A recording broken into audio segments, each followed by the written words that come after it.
નકલી અધિકારી, નકલી પોલીસ અને નકલી કચેરી બાદ હવે નકલી આધાર કાર્ડ કૌભાંડ ઝડપાયું.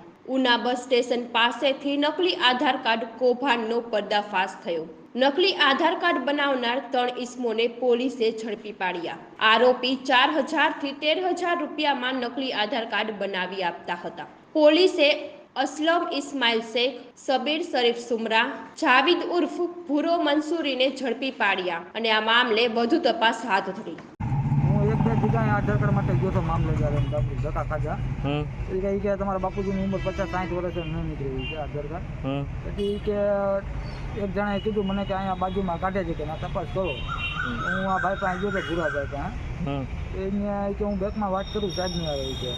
મેં કીધું કે પૂછ્યું કે કાઢી દઉં છે. ઘડીક બેઠો ઘડીક સારી વાત. એ કે સાહેબ 13,000 રૂપિયા માગે. તો મેં પછી મેં કીધું 13,000માં મને ન પોવાય, હું કોઈ નોર્મલી માણસ છે મેં કીધું.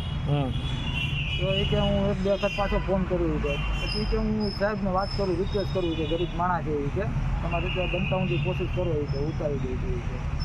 તો મેં કીધું વાંધો નહીં. પછી છેલ્લે એ 4,000 રૂપિયા આવ્યો. એ કે 3 મહિનાની મુદત છે, કાઢી દો કરો છે. બીજું આ તમારા આમ ટેબલમાં પડાવી કે બધી ના કાઢવું છે. ડ્રાઇવિંગ લાઇસન્સ કાઢવું, પાન કાર્ડ કાઢવું કે બધું કાઢવું, પાસપોર્ટથી માંડી. મેં કીધું વાંધો નહીં. 4,000 રૂપિયા ભરી દીધો પહેલો. 3 મહિનાની મુદત હતી. 3 મહિનાથી રોજ જાઉં દુકાન બંધ જ રહી. ક્યાં દુકાન ક્યાં છે? દુકાન આપણે બસ સ્ટેન્ડની સામેની ગલીમાં છે. દુકાનનું નામ? દુકાનનું નામ તો મને ખ્યાલ નથી. અહીંયા કાર્ડ આપ્યું હતું મને.